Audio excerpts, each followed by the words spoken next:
Ladies and gentlemen, it's time for a thrilling game of Debunk That Junk. And we find ourselves in the quick fire round. Blue, are you ready? I'm ready, Blue. All right, here we go.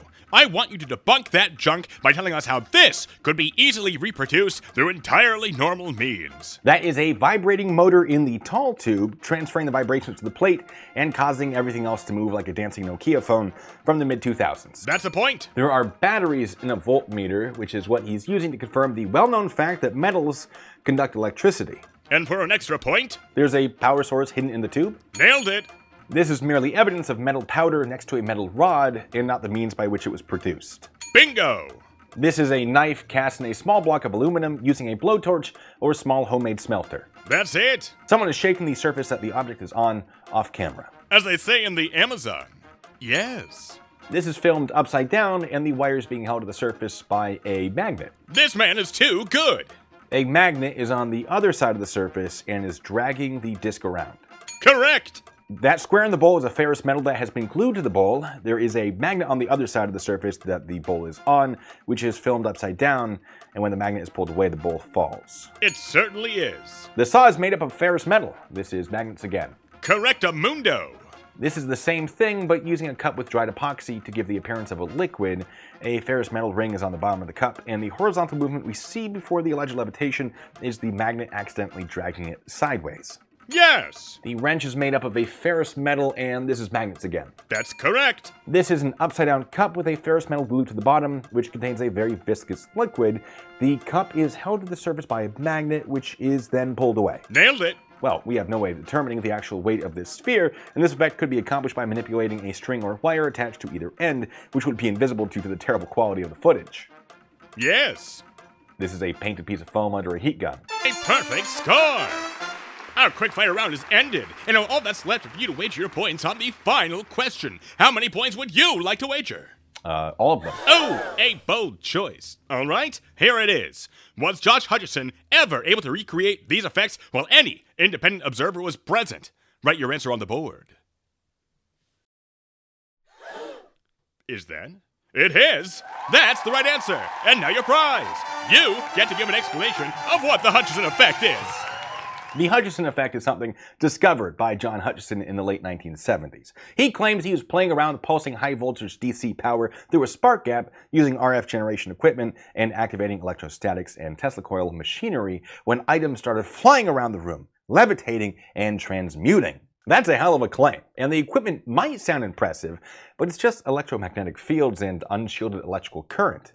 As far as technology goes, even in the 70s, it was old news. But conspiracists hear the name Tesla and they start salivating like a Pavlovian dog. Sure enough, Dr. Judy Wood took the bait, disregarding entirely normal and plausible causes for the collapse of these based on her erroneous belief that the rubble pile that was generated after, was too small, which I've proven wrong mathematically. Also, because I strongly suspect YouTube thinks this kind of content isn't exactly advertiser-friendly, which, fair, I will be using code words. These are now the siblings, and this date is now the really bad event. I'm not trying to make light of what happened, I just want to make sure that people who need to hear this do. Dr. Wood's the reason, I strongly suspect, that the really bad event conspiracists care at all about the Hutchison effect, because if it's in the holy really bad event scripture she published and they worship, it must be true. And you too can worship the prophet Hutchison. For the low cost of $25, you can watch him move things with strings and film objects falling with an upside-down camera. Wait, you don't think he faked all of this to make money, do you? Surely, this is the website of someone who really knows what they're doing, right? Dr. Judy Wood didn't think he faked it, and even dedicated a section of her website to Hutchison, where she broke down an interview involving herself, John Hutchison, and Jim Fetzer. Dr. Wood seemed less concerned with the fact that the videos produced by Hutchison could have been easily faked, and more concerned about the fact that Fetzer asked Hutchison what his background in education was, writing, "Did Fetzer not consider it significant that the Hutchison effect was actually named after John? If Professor Stephen Hawking had been on the program because someone in the really bad event truth movement had referenced Hawking radiation, for example, would Fetzer have asked about Hawking's background in the same detail as he did of John Hutchison? My guess is no, because Stephen Hawking's background was very well documented. He was an incredibly respected theoretical physicist, cosmologist, and author. He had a bachelor's of physics from Oxford and a doctorate in applied mathematics from Cambridge. He helped develop the second law of black hole dynamics and was elected to the position of Lucasian Chair of Mathematics in Cambridge, one of, if not the most prestigious positions for a professor of mathematics to hold. He was awarded an honorary doctorate from Oxford, the Eddington Medal, the Pius XI Gold Medal, the Danny Heinemann Prize, the Maxwell Medal and Prize, the Hughes Medal, and the Albert Einstein Medal. Despite this, when Hawking first suggested the existence of what is now known as Hawking radiation, it was met with skepticism. We know why Hawking is able to produce his theorems. He had an incredible education, was incredibly smart, and was able to show his work. Work that is still being tested. Tests that continue to show that he knew what the heck he was talking about. On the other hand, we don't know why Hutchison was able to achieve his alleged effect outside of, fakery. But neither does he. Although, of course, if he's faking it, then he knows exactly how he achieved it. Hutchison doesn't have a background in any of the things he's claiming to be doing. He doesn't claim to understand the science behind his alleged results, and his alleged results have never been recreated in a controlled environment. I, too, would be very interested in learning why Hutchison was able to figure out, allegedly, levitation and transmutation, regardless of what he named it. The name, at the end of the day, isn't important.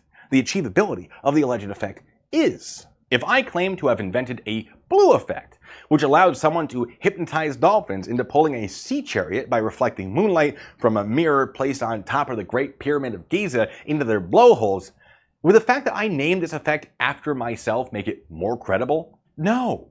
Effectively documenting a replicable process for accomplishing dolphin moon mirror pyramid hypnotization would. Also, that's not how you hypnotize dolphins deploying a sea chariot. Everyone knows that the mirror must be placed in Chichen Itza. That's why the government won't allow anyone up there anymore. You can read all about it in my peer-reviewed, spoilers, paper titled Intra-Blowhole Dolphin Hypnotization via Chichen Itza-based mirrored moonlight for the purposes of sea chariot propulsion. It must be true. It's on a paper, and I've claimed that it was peer-reviewed. So, if that's our standard of evidence, now you know. But unlike this alleged blue effect, somebody did achieve the alleged Hutchison effect. According to Dr. Wood, Ace Baker, who was also a really bad event conspiracist, claimed he had recreated it using Tesla coils obtained from eBay, writing in an email, "Success! I have reproduced the Hutchison effect." Attached was this video. Hutchison himself replied, saying he thought it was cute. Cute is a strange response, right? If this was real, it would be a major discovery, perhaps one of the biggest in history, and the replication of the results are merely cute? That doesn't quite feel right, does it? And my mind immediately went, he's calling it cute because he knows it's fake, because his videos are fake, so he knows it can't be recreated. Is that what's actually happening? I don't know. And why should I? I only interrogated criminals and identified their deceptive tactics professionally for the government. And the fact that Dr. Wood thought it might be deceptive is also important. She indicates on her website that she didn't want to call Baker out because she didn't have enough evidence that the videos had been faked. Okay, but you also don't have enough evidence that it's real. The same goes for Hutchison's videos. You don't know they're real. So what should you do in this kind of situation? You should test it. And if this effect cannot be recreated under controlled conditions, but it has been proven that it can be faked in uncontrolled conditions, which is exactly what Ace Baker was doing to prove Hutchison's effect wasn't a reliable theory for the really bad event, well, you have no reason to believe it's real. If a conclusion that anti-gravity has been discovered can be drawn only once the evidence is evaluated, then evaluate it before you put it in a book, Judy. And to answer your question of, do you think it's a good way to assess the validity of a study by making a fake video after initially giving out a false story about that video? Well, it seems to me that it's a good way of showing that the evidence can be faked and that you are willing to contradict your own standards of evidence regarding drawing conclusions, as long as it supports your theory that planes didn't smack the siblings. A theory that, may I remind all of you, seeks to find an incredibly complicated, unnecessary, and unproven solution for a problem with a much simpler answer that doesn't require the laws of physics to be broken. I'll put this in a different way. Hutchison presented evidence of an effect that breaks the known laws of physics. Baker reproduced that effect without breaking the known laws of physics. If Dr. Wood suggested evidence must be evaluated before coming to a conclusion, then her followers should expect Hutchison to present evidence that takes into account and debunks Baker's counter theories, such as the theory that Hutchison is merely using an upside-down camera and table before accepting the validity of the Hutchison effect. Baker should then be permitted to recreate the results through mundane means under the new conditions Hutchison used. But until reasonable explanations of fakery can be eliminated, the burden of proof remains on Hutchison to establish the results aren't faked. This is, in a nutshell, what peer reviewing is, and it is something that absolutely must happen before one concludes the laws of physics are being broken. And speaking of breaking the laws of physics, Andrew Johnson, who is part of Dr. Wood's inner circle of really bad event conspiracists, wrote in an email to Jim Fetzer, "Whether the Hutchison effect is real or not, and we can tell by your reaction that it is disrespectful to produce a fake video and claim it is an explanation for a real effect which breaks the laws of physics. We can all see that the laws of physics were broken by a new physics on the really bad event.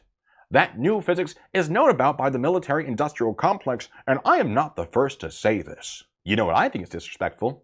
Claiming that thousands of people died because of this nonsense effect. Now, call me crazy, but I don't consider someone's reaction to a theory to be sufficient proof that the laws of physics have been broken. That's absurd.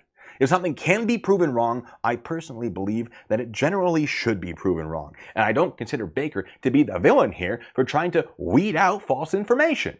I don't agree with him about the rest of the conspiracy he believes, but I respect that he saw this and went, hold on, I don't have to agree with this just because it supports something I believe.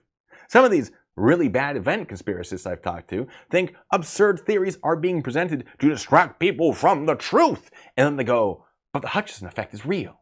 Really? You think the thermite theory is an attempt by the government to distract from the truth, but the objectively more ridiculous Hutchison effect theory isn't? The theory proposed by the guy who made a video where the string holding up the levitating object is visible? Also, just because someone says a thing is true doesn't mean it's true. Again, I can say dolphins pull my sea chariot, but it isn't true just because I say it. Dr. Wood can say a space laser was involved, but it's not true just because she claims without evidence that it might be a possibility. Let me clarify, because I already know what her worshippers will say in the comments. She identified the fact that lasers do exist and that we are capable of sending things into space. At no point did she establish that a laser in space would be capable of generating a beam powerful enough to, at a minimum, pass through 100 miles of atmosphere with enough energy to cause the really bad event. Dolphins exist. Moonlight exists. Chichen Itza exists. This does not mean I can hypnotize dolphins from Chichen Itza by reflecting moonlight into their blowholes. One last thing.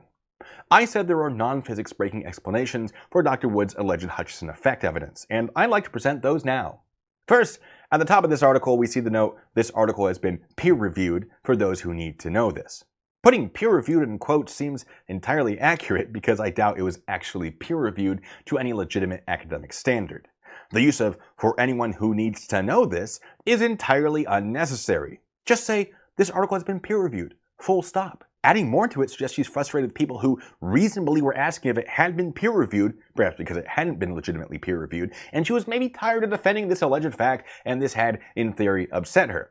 I don't know why it would upset her, as this is a standard practice in the world of science. Unless, of course, the world of science thought her claims had more holes in them than a fishing net in a wood chipper. Perhaps this is why there are rumors that her conspiracy theories led to the removal of Dr. Wood from Clemson University's tenure track. I don't know if that's what happened, but there are certainly plenty of alleged student reviews on Rate My Professor that suggest her thoughts on the really bad event and her inability to complete thoughts in general got in the way of the classes she was being paid to teach. But even if this had been legitimately peer-reviewed, that doesn't mean the peer review confirmed her claims. It's entirely possible to have something peer-reviewed and then the peer review says, no, that's not correct. However, I'm getting off track.